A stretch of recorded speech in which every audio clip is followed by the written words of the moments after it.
Hi friends, welcome back to Nisha cooking channel. ನಾನಿವತ್ತು ನಿಮ್ಮ ಜೊತೆ ಶೇರ್ ಮಾಡ್ತಾ ಇದ್ದೀನಿ ನೋಡ್ರಿ. ಡಿಫ್ರೆಂಟ್ ಆದ ಸ್ಟೈಲ್ನಲ್ಲಿ, ಡಿಫ್ರೆಂಟ್ ಆದ ಟೇಸ್ಟ್ನಲ್ಲಿ ಒಂದು ಅದ್ಭುತ ರುಚಿ ಇರುವಂಥ ಈ ಸ್ನ್ಯಾಕ್ಸನ್ನು ಒಂದ್ಸರಿ ಮಾಡಿ ನೋಡ್ರಿ. ಯಾವುದೇ ಬೇಕ್ರಿಗಳಲ್ಲೂ ಹೋಟ್ಲ್ಗಳಲ್ಲೂ ತಿನ್ನೋದನ್ನೇ ಬಿಡ್ತೀರಾ, ಅಷ್ಟು ರುಚಿಯಾಗಿರುತ್ತೆ. ಈ ರೀತಿ ಮನೆಯಲ್ಲೇ ಹೆಲ್ದಿಯಾಗಿ ಮಾಡ್ಕೊಂಡು ತಿಂದು ನೋಡ್ರಿ. ಮಕ್ಕಳಿಗೂ ಒಂಥರ ಇಂಟ್ರೆಸ್ಟ್ ಇದ್ದಂಗೆ ಇರುತ್ತೆ. ನೀವು ಇದನ್ನು ಲಂಚ್ ಬಾಕ್ಸಿಗಾದರೂ ಮಾಡ್ಕೊಂಡು ಕೊಡ್ಬೋದು, ಅಥವಾ ಟೀ ಟೈಮ್ ಸ್ನ್ಯಾಕ್ಸ್ ಆಗಿ ತಿನ್ಬೋದು. ಯಾವಾಗ ಬೇಕಾದರೂ ನೀವು ಇದನ್ನು ಪ್ರಿಪೇರ್ ಮಾಡ್ಕೊಂಡು ತಿನ್ಬೋದು ನೋಡ್ರಿ. ತುಂಬ ಚೆನ್ನಾಗಿರುತ್ತೆ, ತುಂಬ ಕ್ರಿಸ್ಪಿಯಾಗಿರುತ್ತೆ. ಹಾಗಾದರೆ ಬನ್ನಿ ಹೇಗೆ ಮಾಡೋದು ಅಂತ ನೋಡ್ಕೊಳ್ರಿ. ಈಸಿಯಾಗಿ ಕಡಿಮೆ ಸಾಮಗ್ರಿಗಳನ್ನು ಬಳಸಿ ಬೇಗ ಹೇಗೆ ಮಾಡೋದು ಅಂತ ನೋಡ್ಕೊಳ್ರಿ. ಹಾಗಾದರೆ ವಿಡಿಯೋನಾದ್ರೆ ಇಷ್ಟ ಅನ್ನಿಸ್ತಾ ಇದೆಯಾ? ತಡ ಯಾಕೆ, ಈಗಲೇ ಸಬ್ಸ್ಕ್ರೈಬ್ ಮಾಡ್ಕೊಳ್ರಿ ನಮ್ಮ ಚಾನಲ್ಗೆ, ಬೆಲ್ಲೈಕನ್ನ ಪ್ರೆಸ್ ಮಾಡಿರಿ. ಹಾಗೆ ವಿಡಿಯೋಗೊಂದು ಲೈಕ್ ಕೊಡಿ. ಲೈಕ್ ಕೊಟ್ಟು ನೋಡಿರಿ ಇವಾಗ ಹೇಗೆ ಮಾಡೋದು ಅಂತ ತೋರಿಸ್ತಾ ಇದ್ದೀನಿ. ಒಂದು ಆಲೂಗಡ್ಡೆನ ಇಲ್ಲಿ ಬಳಸ್ತಾ ಇದ್ದೀನಿ, ಅಂದರೆ ಸ್ನ್ಯಾಕ್ಸಿಗೆ ಇದು ಆಲೂಗಡ್ಡೆ ಬಳಸ್ತಾ ಇದ್ದೀನಿ ನಾನು. ಇದು ಕುದಿಸಿದಂಥ ಆಲೂಗಡ್ಡೆ, ಬಾಯ್ಲ್ ಮಾಡಿ ತೊಗೊಂಬಂದಂಥ ಆಲೂಗಡ್ಡೆ ಒಂದನ್ನು ಬಳಸ್ತಾ ಇದ್ದೀನಿ, ಮೀಡಿಯಮ್ ಸೈಜಿಂದು. ನಿಮಗೆ ಜಾಸ್ತಿ ಕ್ವಾಂಟಿಟಿಲಿ ಸ್ನ್ಯಾಕ್ಸ್ ಬೇಕು ಅಂದರೆ ನೀವು ಜಾಸ್ತಿ ಆಲೂಗಡ್ಡೆನ ಬಳಸ್ಬೋದು. ಈಗ ನೋಡಿರಿ, ಇದ್ರ ಮೇಲಿನ ಸಿಪ್ಪೆ ಎಲ್ಲ ತೆಗೆದು ಈ ರೀತಿ ತಗೊಳ್ರಿ. ಇದನ್ನೀಗ ನೀಟಾಗಿ ಒಂದು ಫೋರ್ಕಿಂದ ಸ್ಮ್ಯಾಶ್ ಮಾಡೋಣ, ಅಂದರೆ ಗಂಟುಗಳು ಇರಬಾರ್ದು. ಇದ್ರ ರೀತಿ ತುಂಬ ಸಾಫ್ಟಾಗಿ ಬಾಯ್ಲ್ ಆಗಿರೋದ್ರಿಂದ ಈಸಿಯಾಗಿ ಇಲ್ಲಿ ಸ್ಮ್ಯಾಶ್ ಆಗ್ತಾ ಇದೆ. ನೀವು ಬೇಕಾದ್ರೆ ಸ್ಮ್ಯಾಶರಿಂದನೂ ಮಾಡ್ಬೋದು. ನಾನು ಹೇಳ್ದಂಗೆ ನಿಮಗೆ ಸ್ನ್ಯಾಕ್ಸ್ ಕ್ವಾಂಟಿಟಿ ಜಾಸ್ತಿ ಬೇಕು ಅಂದರೆ ನೀವು ಜಾಸ್ತಿ ಆಲೂಗಡ್ಡೆ ಏನಾದರೂ ಬಳಸ್ಬೋದು ಫ್ರೆಂಡ್ಸ್. ನೋಡಿರಿ, ಇಲ್ಲಿ ಇದನ್ನು ನೀಟಾಗಿ ಈ ರೀತಿ ಗಂಟುಗಳು ಇಲ್ಲದೆ ಇರೋ ರೀತಿ ಇದನ್ನು ಸ್ಮೂತ್ ಆದಂಥ ಪೇಸ್ಟ್ ರೀತಿಯಲ್ಲಿ ಆಲೂಗಡ್ಡೆನ ರೆಡಿ ಮಾಡ್ಕೊಳ್ರಿ. ನೋಡಿ, ಇದೇ ರೀತಿ ಇದನ್ನು ಪೂರ್ತಿಯಾಗಿ ನಾನಿಲ್ಲಿ ಸ್ಮ್ಯಾಶ್ ಮಾಡಿ ತೊಗೊಂಡಿದ್ದೀನಿ. ಹೀಗೇನೆ ಗಟ್ಟಿಯಾಗಿರಲಿ, ಇದಕ್ಕೆ ಯಾವುದೇ ಲಿಕ್ವಿಡನ್ನು ಹಾಕಕ್ಕೆ ಹೋಗಬೇಡ್ರಿ. ಈಗ ನಾನು ಇದಕ್ಕೆ ಸೇರಿಸ್ತಾ ಇದ್ದೀನಿ ರುಚಿಗೆ ತಕ್ಕಷ್ಟು ಉಪ್ಪು, ಕಟ್ ಮಾಡಿದಂಥ ಕೊತ್ತಂಬರಿ ಸೊಪ್ಪು ಮತ್ತು ಕರಿಬೇವು ಸೊಪ್ಪನ್ನು ಹಾಕ್ತಾಯಿದ್ದೀನಿ. ಫ್ರೆಶ್ ಆಗಿರುವಂಥ ಕೊತ್ತಂಬರಿ ಸೊಪ್ಪನ್ನು ಬಳಸ್ರಿ, ಅದರ ಫ್ಲೇವರ್ ಎಲ್ಲ ಚೆನ್ನಾಗಿರುತ್ತೆ. ಕರಿಬೇವು ಸೊಪ್ಪಿಂದು ಅಷ್ಟೇ ನೋಡಿರಿ, ಫ್ರೈ ಮಾಡಬೇಕಾದ್ರೆ ತುಂಬ ಚೆನ್ನಾಗಿ ಒಳ್ಳೆ ಫ್ಲೇವರ್ ಕೊಡುತ್ತೆ. ಆಮೇಲೆ ನೋಡಿರಿ, ಇಲ್ಲಿ ನಾನು ಕಟ್ ಮಾಡಿದಂಥ ಸಣ್ಣಗೆ ಕಟ್ ಮಾಡ್ಕೊಂಡ್ರಿ ಉಳ್ಳಾಗಡ್ಡಿನ ಹಾಕ್ತಾಯಿದ್ದೀನಿ. ಭಾರಿ ಸಣ್ಣಗೆ ಕಟ್ ಮಾಡಬೇಕು. ಮತ್ತು ನೋಡಿರಿ, 1 ಸ್ಪೂನಷ್ಟು ನಾನಿಲ್ಲಿ ಚಿಲ್ಲಿ ಫ್ಲೇಕ್ಸನ್ನು ಹಾಕ್ತಾಯಿದ್ದೀನಿ, ಖಾರಕ್ಕೆ ಬೇಕಾದಷ್ಟು. 1 ಸ್ಪೂನಷ್ಟು ಗರಂ ಮಸಾಲಾನ ಹಾಕ್ತಾಯಿದ್ದೀನಿ. ಇದು ಫ್ಲೇವರಿಗೆ ತುಂಬ ಚೆನ್ನಾಗಿರುತ್ತೆ ಅಂತ ಹಾಕ್ತಾಯಿದ್ದೀನಿ. ನಿಮ್ಮ ಹತ್ರ ಚಿಕನ್ ಮಸಾಲ ಆಗಲಿ ಅಥವಾ ಕಿಚನ್ ಕಿಂಗ್ ಮಸಾಲ ಯಾವುದಿದೇನೋ ಅದನ್ನು ನೀವು ಬಳಸ್ಬೋದು. ಇದನ್ನೀಗ ನೀಟಾಗಿ ಈ ರೀತಿ ಮಿಕ್ಸ್ ಮಾಡ್ಕೊಳ್ರಿ. ನೋಡಿರಿ, ಯಾವುದೇ ಗಂಟುಗಳಿಲ್ಲ, ಇದೇ ರೀತಿ ಗಟ್ಟಿಯಾಗಿಯೇ ಇರಬೇಕು ಇದು. ಇದಕ್ಕೆ ನಾನಿಲ್ಲಿ ಮತ್ತೆ 1 ಸ್ಪೂನಷ್ಟು ಧನಿಯಾ ಪುಡಿನ ಹಾಕ್ತಾಯಿದ್ದೀನಿ. ನಾನು ಧನಿಯಾ ಪುಡಿ ಹಾಕೋದನ್ನು ಮರ್ತೋಗಿದ್ದೆ. ಇವಾಗ ಲಾಸ್ಟಲ್ಲಿ ಇದನ್ನು ಸೇರಿಸಿ ನೋಡಿರಿ, ಮತ್ತು ಚೆನ್ನಾಗಿ ಒಂದ್ಸರಿ ಇದನ್ನು ಮಿಕ್ಸ್ ಮಾಡಿಕೊಡ್ರಿ. ಎಲ್ಲ ಕಡೆ ಸ್ಪ್ರೆಡ್ ಆಗೋ ರೀತಿ ನಾವು ಹಾಕಿರುವಂಥ ಮಸಾಲೆಗಳು ನೀಟಾಗಿ ಎಲ್ಲ ಕಡೆ ಸ್ಪ್ರೆಡ್ ಆಗಬೇಕು. ಆ ರೀತಿ ಇದನ್ನು ಗಟ್ಟಿಯಾದಂಥ ಪೇಸ್ಟನ್ನು ರೆಡಿ ಮಾಡಿಕೊಡ್ರಿ. ಉಳ್ಳಾಗಡ್ಡಿ ಅದನ್ನೆಲ್ಲ ನೋಡಿರಿ ನೀಟಾಗಿ ಸಣ್ಣಗೇ ಕಟ್ ಮಾಡಬೇಕು, ಆದಷ್ಟು ದಪ್ಪ ದಪ್ಪ ಕಟ್ ಮಾಡೋಕ್ಕೆ ಹೋಗ್ಬೇಡ್ರಿ. ನಿಮ್ಮ ಕೈಲಿ ಎಷ್ಟು ಸಾಧ್ಯವೋ ಅಷ್ಟು ಸಣ್ಣಗೆ ಕಟ್ ಮಾಡಿ ತೊಗೊಳ್ರಿ. ಇದನ್ನು ಮಸಾಲೆ ಇಲ್ಲಿ ರೆಡಿ ಆಯಿತು. ಈಗ ಇದನ್ನು ಸೈಡಿಗೆ ಎತ್ತಿಡೋಣ. ಇಲ್ಲಿ ನೋಡಿರಿ, ನಾನಿಲ್ಲಿ 1 ಕಪ್ಪಷ್ಟು ಮೈದಾ ಹಿಟ್ಟನ್ನು ತೊಗೊಂಡಿದ್ದೀನಿ. ನೋಡಿರಿ, ನೀವು ಬೇಕಾದರೆ ಗೋಧಿ ಹಿಟ್ಟನ್ನಾದರೂ ಬಳಸ್ಬೋದು. ನಾನಿಲ್ಲಿ ಮೈದಾ ಹಿಟ್ಟನ್ನು ಹಾಕಿ ಮಾಡ್ತಾಯಿದ್ದೀನಿ. ಈಗ ಇದನ್ನು ಒಂದು ಬೌಲಿಗೆ ಟ್ರಾನ್ಸ್ಫರ್ ಮಾಡ್ತೀನಿ. ನೋಡಿರಿ, ಇಲ್ಲಿ ಗಟ್ಟಿಯಾದಂಥ ಒಂದು ಡೋವನ್ನು ನಾವಿಲ್ಲಿ ರೆಡಿ ಮಾಡಬೇಕು. ಇದಕ್ಕೆ 1 ಚಿಟಿಕೆ ಉಪ್ಪು ಹಾಕ್ತಾಯಿದ್ದೀನಿ. ಒಂದೇ 1 ಚಿಟಿಕೆ ಹಾಕಿರಿ, ರುಚಿಗೆ ತಕ್ಕಷ್ಟು ಹಾಕಕ್ಕೆ ಹೋಗ್ಬೇಡ್ರಿ, 1 ಚಿಟಿಕೆ ಹಾಕಿರಿ. ಹಾಕಿದ ಮೇಲೆ ನೋಡಿರಿ, ಇದನ್ನು ಚೆನ್ನಾಗಿ ಮಿಕ್ಸ್ ಮಾಡ್ಕೋಬೇಕು. ಸ್ವಲ್ಪ ಇಲ್ಲಿ ಕರಿಬೇವು ಸೊಪ್ಪನ್ನು ಹಾಕ್ತಾಯಿದ್ದೀನಿ, ಸಣ್ಣಗೆ ಕಟ್ ಮಾಡಿದಂಥ ಕರಿಬೇವು ಸೊಪ್ಪು. 1 ಅರ್ಧ ಸ್ಪೂನಷ್ಟು ಚಿಲ್ಲಿ ಫ್ಲೇಕ್ಸನ್ನು ಸಹಿತ ಹಾಕ್ತಾಯಿದ್ದೀನಿ. ನೋಡಿರಿ, ಇದು ಕೂಡ ಒಳ್ಳೆ ಆರಾಮ ಕೊಡುತ್ತೆ. 1 ಸ್ಪೂನಷ್ಟು ಎಳ್ಳು ಹಾಕ್ತಾಯಿದ್ದೀನಿ, ಬಿಳಿ ಎಳ್ಳು ಹಾಕ್ತಾಯಿದ್ದೀನಿ. ನಿಮ್ಮ ಹತ್ರ ಕಪ್ಪು ಎಳ್ಳಿದ್ರೆ ಅದನ್ನು ಹಾಕಿರಿ, ನೋಡೋದಕ್ಕೆ ಚೆನ್ನಾಗಿರುತ್ತೆ, ತಿನ್ನೋದಕ್ಕೂ ಒಳ್ಳೆ ಕ್ರಂಚಿನೆಸ್ ಕೊಡುತ್ತೆ. ಆಮೇಲೆ ನೋಡಿರಿ, 1 ಸ್ಪೂನಷ್ಟು ಎಣ್ಣೆನ ಹಾಕ್ತಾಯಿದ್ದೀನಿ. ಇದು ಬಿಸಿ ಎಣ್ಣೆ ಅಲ್ಲ, ತಣ್ಣಗಿರುವಂಥ ಎಣ್ಣೆನ ಹಾಕ್ತಾಯಿದ್ದೀನಿ. ಇದನ್ನು ಹಿಟ್ಟಿನ ಜೊತೆ ಚೆನ್ನಾಗೆಲ್ಲ ಮಿಕ್ಸ್ ಮಾಡಿರಿ. ನಾವು ಹಾಕಿರುವಂಥ ಸ್ಪೈಸಸ್ ಎಲ್ಲ ಹಿಟ್ಟಿನ ಜೊತೆ ಚೆನ್ನಾಗಿ ಮಿಕ್ಸ್ ಆಗಬೇಕು. ಈಗ ನೋಡಿರಿ, ಎಲ್ಲ ನೀಟಾಗಿ ಮಿಕ್ಸ್ ಮಾಡ್ಕೊಂಡ್ಮೇಲೆ ಸ್ವಲ್ಪನೇ ನೀರು ಹಾಕಿ ಇದನ್ನು ಗಟ್ಟಿಯಾದಂಥ ರೀತಿಯಲ್ಲಿ ನಾದ್ಕೋಬೇಕು. ಯಾವುದೇ ಕಾರಣಕ್ಕೂ ಸಾಫ್ಟ್ ಆದಂಥ ಹಿಟ್ಟನ್ನು ಮಾಡೋಕ್ಕೆ ಹೋಗಬೇಡ್ರಿ, ಗಟ್ಟಿಯಾದಂಥ ಹಿಟ್ಟನ್ನು ನಾದ್ಕೊಳ್ರಿ. ನೀವು ಎಷ್ಟು ಚೆನ್ನಾಗಿ ಹಿಟ್ಟನ್ನು ನಾದ್ತಿರೋ ಅಷ್ಟು ಪರ್ಫೆಕ್ಟಾಗಿ ಸ್ನ್ಯಾಕ್ಸು ಬರುತ್ತೆ. ನೀವೇನಾದರೂ ನೀರು ಜಾಸ್ತಿ ಹಾಕಿ ಸ್ವಲ್ಪ ಸಾಫ್ಟ್ ಆದಂಥ ಹಿಟ್ಟನ್ನು ಮಾಡಿಕೊಂಡ್ರಿ ಅಂದರೆ ನೀವು ಶೇಪ್ ಕರೆಕ್ಟಾಗಿ ಬರೋದಿಲ್ಲ ನಿಮಗೆ ಮಾಡಬೇಕಾದ್ರೆ. ಅದಕ್ಕೋಸ್ಕರ ಸ್ವಲ್ಪ ನೀರು ನೋಡಿ ಹಾಕ್ತಾ ಈ ಥರ ನೋಡಿರಿ ಮಿಕ್ಸ್ ಮಾಡ್ತಾ ನಾದ್ಕೊಳ್ರಿ. ನಿಮಗೆ ಜಾಸ್ತಿ ಕ್ವಾಂಟಿಟಿಲಿ ಸ್ನ್ಯಾಕ್ಸ್ ಬೇಕು ಅಂದರೆ ಹಿಟ್ಟನ್ನು ಇನ್ನೂ ನೀವು ಜಾಸ್ತಿನ ತೊಗೋಬೋದು. ನಾನಿಲ್ಲಿ 1 ಕಪ್ ಮೈದಾ ಹಿಟ್ಟನ್ನು ಹಾಕಿದ್ದೀನಿ. ನೀವು ಬೇಕಾದರೆ 2 ಕಪ್ಪಿಂದು 3 ಕಪ್ಪಿಂದ ಆದರೂ ನೀವು ಮಾಡ್ಕೋಬೋದು. ನೀವು ಮನೇಲಿ ಎಷ್ಟು ಜನ ಇದ್ದಾರೆ ನೋಡಿರಿ ಅದ್ರ ಮೇಲೆ ಡಿಪೆಂಡ್ ಆಗಿರುತ್ತೆ ನಿಮಗೆ ಎಷ್ಟು ಸ್ನ್ಯಾಕ್ಸ್ ಬೇಕು ಅನ್ನೋದು. ನೋಡಿರಿ, ಇಷ್ಟು ಈ ಹದಕ್ಕೆ ನಾನಿಲ್ಲಿ ಹಿಟ್ಟನ್ನು ತೋರಿಸ್ತಾ ಇದ್ದೀನಿ, ನೋಡ್ತಿರ್ಬೋದು. ಇಷ್ಟು ಗಟ್ಟಿಯಾಗಿದ್ದರೆ ನೋಡಿರಿ, ಇನ್ನೂ ಇದು ನೆನೆದ ಮೇಲೆ ಇನ್ನೂ ಸಾಫ್ಟಾಗಿ ಬರುತ್ತೆ. ಹಾಗಾಗಿ ನಾದಬೇಕಾದ್ರೇ ನಾವು ಸ್ವಲ್ಪ ಗಟ್ಟಿಯಾಗಿಯೇ ನಾದ್ಕೋಬೇಕು, ಕಡಿಮೆ ನೀರನ್ನು ಹಾಕಿ. ನೋಡಿರಿ, ಈಗ ಇದನ್ನು ಒಂದು 10ರಿಂದ 15 ನಿಮಿಷ ನಾನು ರೆಸ್ಟ್ ಮಾಡೋಕ್ಕೆ ಬಿಡ್ತೀನಿ. ಅಂದರೆ ಹಿಟ್ಟು ನಾವು ಹಾಕಿರೋಂಥ ಸ್ಪೈಸಸ್ಸು ಎಲ್ಲದೂ ಏನಾಗುತ್ತೆ, ಸೆಟ್ ಆಗುತ್ತೆ ಕರೆಕ್ಟಾಗಿ. ಉಪ್ಪೆಲ್ಲ ಅಬ್ಸರ್ವ್ ಮಾಡಿಕೊಂಡು ಹಿಟ್ಟು ಟೇಸ್ಟಿಯಾಗಿ ಬರುತ್ತೆ. ಇದನ್ನು ಒಂದು 10-15 ನಿಮಿಷ ಈಗ ನೋಡಿರಿ ಈ ರೀತಿ ನೆನೆಯಕ್ಕಿಡ್ರಿ. ಈ ಹದಕ್ಕೆ ಇರಬೇಕು ನೋಡಿರಿ. ಒಂದು 10-15 ನಿಮಿಷ ನೆನೆದ ಮೇಲೆ ಹಿಟ್ಟು ಇನ್ನೂ ಸಾಫ್ಟಾಗಿ ಬಂದಿದೆ, ನೋಡ್ತಾ ಇರ್ಬೋದು ನೀವು. ಕೈಗೂ ಅಂಟ್ತಾ ಇಲ್ಲ, ಅಷ್ಟು ನೀಟಾಗಿ ನೆನೆದಿದೆ. ನೆನೆದ್ರೆ ನೋಡಿರಿ ತುಂಬ ಚೆನ್ನಾಗಿ ಬರುತ್ತೆ ಹಿಟ್ಟು. ಟೈಮ್ ಇದ್ದರೆ ಒಂದು 10-15 ನಿಮಿಷ ನೆನೆಸ್ರಿ. ಇಲ್ಲಾಂದರೆ ನೀವು ಕೈಯಿಂದನೇ ಒಂದು 5 ನಿಮಿಷ ನಾದಿಬಿಟ್ಟು ನೀವು ಇನ್ಸ್ಟಂಟಾಗಿಯೇ ಮಾಡ್ಕೋಬೋದು.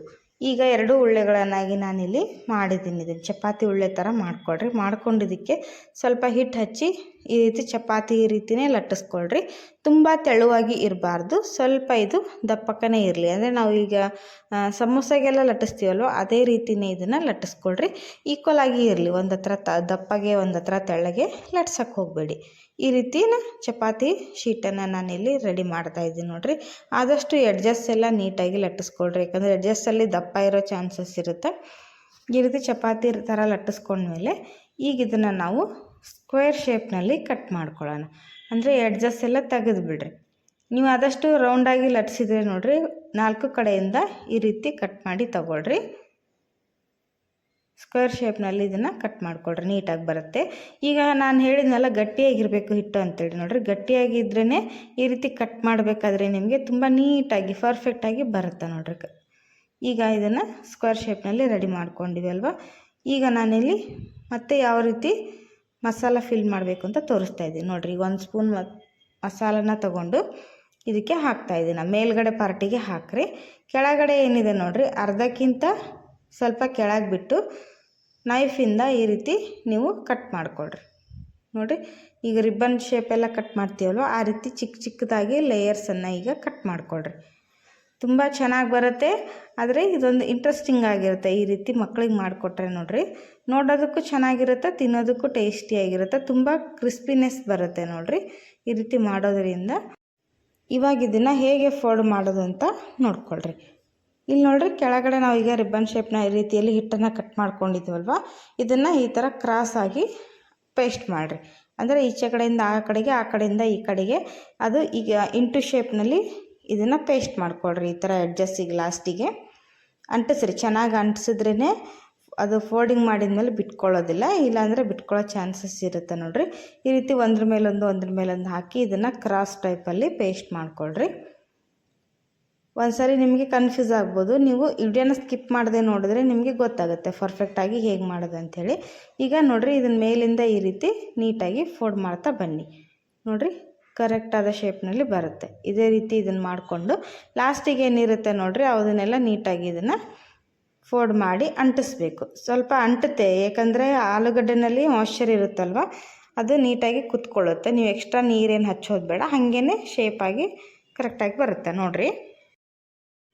ವಡಾ ಶೇಪ್ನಲ್ಲಿ ಇವತ್ತು ಇದನ್ನು ಮಾಡಿ ತೋರಿಸ್ತಾ ಇದ್ದೀನಿ ನೋಡಿರಿ, ಎಷ್ಟು ಪರ್ಫೆಕ್ಟ್ ಆಗಿದೆ ಅಂಥೇಳಿ. ಫಿಲ್ಲಿಂಗು ಸ್ವಲ್ಪ ಕೂಡ ಹೊರಗಡೆ ಬಂದಿಲ್ಲ, ತುಂಬ ನೀಟಾಗಿ ಬಂದಿದೆ. ಹೌದು, ಲೇಯರ್ಸ್ ಕೂಡ ನೋಡಿರಿ ಒಳ್ಳೆ ಡಿಸೈನ್ ಥರ ತುಂಬ ಚೆನ್ನಾಗಿ ಕಾಣಿಸ್ತಾ ಇದೆ.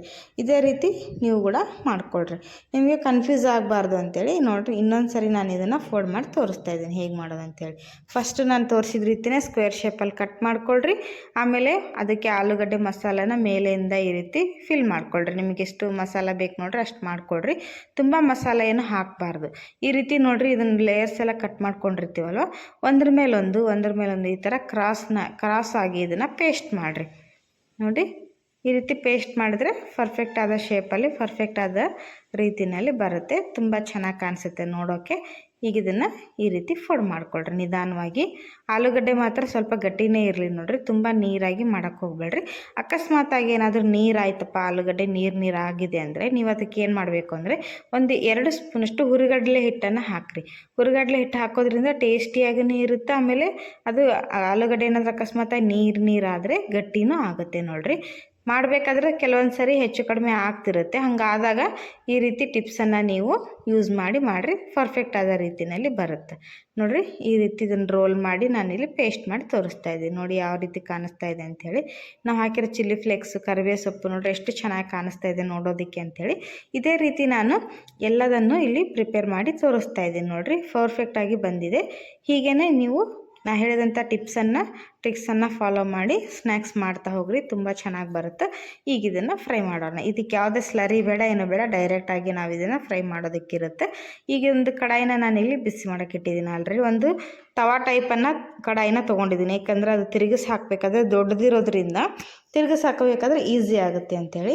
ಈಗ ಇದಕ್ಕೆ ಫ್ರೈ ಮಾಡೋದಕ್ಕೆ ಬೇಕಾದಷ್ಟು ಎಣ್ಣೆನ ಹಾಕಿ, ಎಣ್ಣೆ ಸ್ವಲ್ಪ ಬಿಸಿ ಆಗಲಿ. ತುಂಬ ಬಿಸಿ ಆಗೋದೇನು ಬೇಡ, ಸ್ವಲ್ಪ ಬಿಸಿ ಆದರೆ ಸಾಕು. ಯಾಕೆಂದರೆ ಇದನ್ನು ಪೂರ್ತಿಯಾಗಿ ನಾವು ಲೋ ಫ್ಲೇಮಲ್ಲಿಟ್ಟು ಫ್ರೈ ಮಾಡೋದಿರುತ್ತೆ. ಒಳಗಡೆಯಿಂದನೂ ಚೆನ್ನಾಗಿ ಕಡಕಾಗಿ ಬರಬೇಕು ಅಂದರೆ ಸ್ವಲ್ಪ ಮೀಡಿಯಮ್ ಫ್ಲೇಮಲ್ಲಿ ಇದನ್ನು ನಾವು ಫ್ರೈ ಮಾಡ್ಕೋಬೇಕು.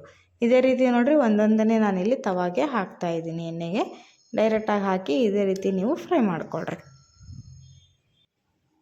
ನೋಡಿರಿ, ಈ ರೀತಿ ಲೋ ಫ್ಲೇಮ್ ಇಟ್ಟು ಕರಿಯೋದ್ರಿಂದ ತುಂಬ ಚೆನ್ನಾಗಿ ಖಡಕ್ಕಾಗಿ ಬರುತ್ತೆ. ನೀವು ಹೈ ಫ್ಲೇಮ್ ಇಟ್ಟು ಫ್ರೈ ಮಾಡಿದರೆ ಏನಾಗುತ್ತೆ, ಮೇಲೆಯಿಂದ ಚೆನ್ನಾಗಿ ಕೆಂಪಗಾಗಿರುತ್ತೆ, ಒಳಗಡೆಯಿಂದ ಆಲೂ ಮಸಾಲ ಆಗಿರ್ಬೋದು, ಆಮೇಲೆ ಒಳಗಡೆಯಿಂದ ನಾವು ಫೋಲ್ಡ್ ಏನು ಮಾಡಿರ್ತೀವಲ್ಲ ಅದು ಹಿಟ್ಟು ಹಾಗೆ ಇರುತ್ತೆ. ಹಂಗಿರಬಾರ್ದು ಅಂದಾಗ ಸ್ವಲ್ಪ ಇದನ್ನು ಲೋ ಫ್ಲೇಮ್ ಇಟ್ಟು ಒಂದು 5 to 10 ನಿಮಿಷ ಚೆನ್ನಾಗಿ ಫ್ರೈ ಮಾಡ್ಕೊಂಡ್ರೆ ನೋಡಿರಿ ಕಲರು ಚೆನ್ನಾಗಿ ಬರುತ್ತೆ, ನೋಡೋದಕ್ಕೂ ಚೆನ್ನಾಗಿರುತ್ತೆ, ತಿನ್ನೋದಕ್ಕೂ ಕ್ರಿಸ್ಪಿಯಾಗಿರುತ್ತೆ. ಈಗ ನೋಡಿರಿ, ಎರಡು ಕಡೆ ತಿರುಗಿಸಿ ಹಾಕಿ ಇದನ್ನು ಗೋಲ್ಡನ್ ಬ್ರೌನ್ ಬರೋವರೆಗೂ ಈ ರೀತಿ ಫ್ರೈ ಮಾಡ್ಕೊಳ್ರಿ. ನೋಡಿರಿ, ವಾವ್, ಎಷ್ಟು ಸೂಪರಾಗಿ ಕಾಣಿಸ್ತಾ ಇದೆ ಅಂದರೆ ತಿನ್ನೋ ಕೂಡ ಅಷ್ಟೇ ಮಜವಾಗಿರುತ್ತೆ. ನಾವು ಹಾಕಿರುವಂಥ ಮೈಲ್ಡಾಗಿರೋಂಥ ಮಸಾಲ ಆಗಿರ್ಬೋದು ಒಳ್ಳೆ ರುಚಿ ಕೊಡುತ್ತೆ. ಯಾವುದೇ ನೀವು ಬೇಕ್ರಿಗೆ ಐಟಮ್ಸ್ ಆಗಲಿ ಹೋಟೆಲ್ನಲ್ಲಿ ತಿನ್ನೋದಕ್ಕಿಂತ ಬದಲು ಈ ರೀತಿ ಮನೆಯಲ್ಲೇ ಹೆಲ್ತಿಯಾಗಿ ಮಾಡ್ಕೊಂಡು ತಿಂದು ನೋಡಿರಿ, ತುಂಬ ಚೆನ್ನಾಗಿರುತ್ತೆ. ನೋಡಿ, ಇಲ್ಲಿ ಚೆನ್ನಾಗಿ ಫ್ರೈ ಆಗಿದೆ ಆಲ್ರೆಡಿ. ಇದನ್ನ ಎಣ್ಣೆ ಬಸ್ದು ನಾನಿಲ್ಲಿ ತೆಗಿತಾ ಇದ್ದೀನಿ. ಚೆನ್ನಾಗಿ ನೀಟಾಗಿ ಅಂಟಿಸಿದ್ರೆ ಇದೆಲ್ಲ ಫೋಲ್ಡಿಂಗ್ ಬಿಟ್ಕೊಳ್ಳೋದಿಲ್ಲ. ಸ್ವಲ್ಪ ಬಿಟ್ಕೊಂಡ್ರೆ ಪರವಾಗಿಲ್ಲ, ಚೆನ್ನಾಗಿ ಬರುತ್ತೆ, ಏನಾಗೋದಿಲ್ಲ. ಎರಡೂ ನಾನಿಲ್ಲಿ ಎಣ್ಣೆ ಬಸ್ದು ನೀಟಾಗಿ ತೆಗೀರಿ. ನೋಡಿರಿ ಎಷ್ಟು ಸೂಪರಾಗಿ ಬಂದಿದೆ ಅಂದರೆ ಪರ್ಫೆಕ್ಟಾಗಿ ಬಂದಿದೆ. ನಾ ಹೇಳಿರೋವಂಥ ಇದೇ ಟಿಪ್ಸು ಟ್ರಿಕ್ಸ್ ಫಾಲೋ ಮಾಡಿಕೊಂಡು ನೀವು ಕೂಡ ಮಾಡ್ಕೊಂಡು ತಿಂದು ನೋಡಿರಿ ಹೇಗೆ ಬಂತು ಅಂಥೇಳಿ ತಿಳಿಸಿ. ನಾನಿಲ್ಲಿ ಇದನ್ನು ಸೆಕೆಂಡ್ ಸ್ಟೆಪ್ಪಲ್ಲಿ ಮತ್ತೆ ಒಂದು ಸಾರಿ ಫ್ರೈ ಮಾಡ್ತಾಯಿದ್ದೀನಿ, ಅಂದರೆ ಮಿಕ್ಕಿರುವಂಥ ಸ್ನ್ಯಾಕ್ಸನ್ನು ಸಹಿತ ಫ್ರೈ ಮಾಡ್ತಾಯಿದ್ದೀನಿ. ಈಗ ನೋಡಿರಿ, ಇದೇ ರೀತಿ ನಾನು ಎಲ್ಲ ಆಲೂಗಡ್ಡೆ ಸ್ನ್ಯಾಕ್ಸ್ ರೆಸಿಪಿ ಆಗಿರ್ಬೋದು, ವೆಜ್ ಆ್ಯಂಡ್ ನಾನ್ ವೆಜ್ ರೆಸಿಪಿಗಳು, ಲಂಚ್ ಬಾಕ್ಸ್ ರೆಸಿಪಿಗಳು, ನಮ್ಮ ಉತ್ತರ ಕರ್ನಾಟಕದ ಸ್ಪೆಷಲ್ ಎಲ್ಲ ಅಡುಗೆಗಳನ್ನು ನಮ್ಮ ಚಾನಲ್ನಲ್ಲಿ ಶೇರ್ ಮಾಡಿದ್ದೀನಿ. ಅಲ್ಲಿ ಹೋಗಿ ನೀವು ವಿಡಿಯೋಗಳನ್ನು ನೋಡಿದ್ರೆ ನಿಮಗೆಲ್ಲ ರೀತಿಗಳ ವಿಡಿಯೋಗಳು ಸಿಗುತ್ತೆ. ಚಾನಲ್ನ ಓಪನ್ ಮಾಡಿ ನೋಡಿರಿ. ಹಾಗೆ ಯಾರು ಹೊಸದಾಗಿ ವಿಡಿಯೋಗಳನ್ನು ನೋಡ್ತಾ ಇದ್ದೀರಾ ದಯವಿಟ್ಟು ಈ ಚಾನಲ್ಗೆ ಸಬ್ಸ್ಕ್ರೈಬ್ ಮಾಡ್ಕೊಳ್ರಿ, ಬೆಲ್ ಐಕನ್ ಪ್ರೆಸ್ ಮಾಡಿರಿ. ಆವಾಗ ನಾನು ಹಾಕೋ ಡೈಲಿ ವಿಡಿಯೋಗಳ ನೋಟಿಫಿಕೇಷನ್ ನಿಮಗೆ ಬರುತ್ತೆ.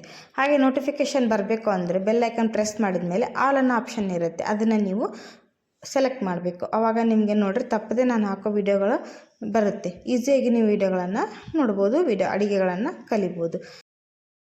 ನೋಡಿ, ಇಲ್ಲಿ ಸೆಕೆಂಡ್ ಸ್ಟೆಪ್ಪು ಸ್ನ್ಯಾಕ್ಸ್ ಕೂಡ ಇಲ್ಲಿ ರೆಡಿಯಾಗಿದೆ. ಇವು ಕೂಡ ನೀಟಾಗಿ ಫ್ರೈ ಆಗಿದ್ದಾವೆ. ಸರಿಯಾಗಿ ಎಣ್ಣೆ ಬಸ್ತು ಇದನ್ನು ತೆಗೀರಿ. ಜಾಸ್ತಿ ಆಯಿಲೇನು ಅಬ್ಸರ್ವ್ ಮಾಡ್ಕೊಂಡಿರೋದಿಲ್ಲ ನೋಡಿರಿ, ಯಾಕೆಂದರೆ ಹಿಟ್ಟು ಕೂಡ ಗಟ್ಟಿಯಾಗಿರುತ್ತೆ, ಲೇಯರ್ಸ್ ಕೂಡ ತುಂಬ ಚೆನ್ನಾಗಿ ಬಂದಿರೋದ್ರಿಂದ ಆಯಿಲ್ ಜಾಸ್ತಿ ಅಬ್ಸರ್ವ್ ಮಾಡ್ಕೊಂಡಿಲ್ಲ. ನೋಡ್ತಾ ಇರ್ಬೋದು ನೀವು ಯಾವ ರೀತಿ ಕಾಣಿಸ್ತಾ ಇದೆ ಅಂಥೇಳಿ. ಇದೇ ರೀತಿ ತಿನ್ನೋ ಕೂಡ ರುಚಿಯಾಗಿರುತ್ತೆ. ಡಿಫ್ರೆಂಟಾಗಿ ಏನಾದರೂ ತಿನ್ನಬೇಕು ಅನ್ನಿಸ್ದಾಗ ಸ್ನ್ಯಾಕ್ಸನ್ನು ಇದನ್ನು ಒಂದ್ಸರಿ ನೀವು ಖಂಡಿತ ಟ್ರೈ ಮಾಡಲೇಬೇಕು, ತುಂಬ ಟೇಸ್ಟಿಯಾಗಿ ಬರುತ್ತೆ. ಹಾಗಾದರೆ ನೀವು ಟ್ರೈ ಮಾಡಿ ನೋಡಿ ಹೇಗೆ ಬಂತು ಅಂತೇಳಿ ತಿಳಿಸಿ. ಈ ವಿಡಿಯೋ ನೋಡಿದ್ದಕ್ಕೆ ಎಲ್ಲರಿಗೂ ನಿಮಗೆ ಧನ್ಯವಾದಗಳು. ಹೆಚ್ಚು ಶೇರ್ ಮಾಡಿರಿ, ಹೆಚ್ಚು ಲೈಕ್ ಮಾಡಿರಿ. ನೋಡಿರಿ ಹೇಗೆ ಕಾಣಿಸ್ತಾ ಇದೆ ಅಂತೇಳಿ. ಮೇಲೆ ತುಂಬ ಕ್ರಿಸ್ಪಿಯಾಗಿ ಬಂದಿದೆ, ಮಕ್ಕಳಿಗಂತೂ ತುಂಬ ಇಷ್ಟ ಆಗುತ್ತೆ ನೋಡಿರಿ. ಇಲ್ಲಿ ಲಂಚ್ ಬಾಕ್ಸಿಗಾದರೂ ಪ್ರಿಪೇರ್ ಮಾಡಿಕೊಡ್ಬೋದು, ಅಥವಾ ಸ್ನ್ಯಾಕ್ಸು ಸಾಯಂಕಾಲ ಹೊತ್ತು ಮಾಡಿಕೊಂಡು ತಿನ್ಬೋದು ನೋಡಿರಿ. ಮನೆಯವರೆಲ್ಲರೂ ನಿಮ್ಮನ್ನು ಹೊಗಳೋದಂತೂ ಗ್ಯಾರಂಟಿ, ಅಷ್ಟು ಟೇಸ್ಟಿಯಾಗಿರುತ್ತೆ. ನಾನು ಹೇಳಿದ್ರೆ ಗೊತ್ತಾಗಲ್ಲ, ನೀವು ಇದನ್ನು ಖಂಡಿತ ಟ್ರೈ ಮಾಡಿ ನೋಡಿರಿ ಹೇಗೆ ಬಂತು ಅಂಥೇಳಿ ತಿಳಿಸಿ. ಬಾಯ್.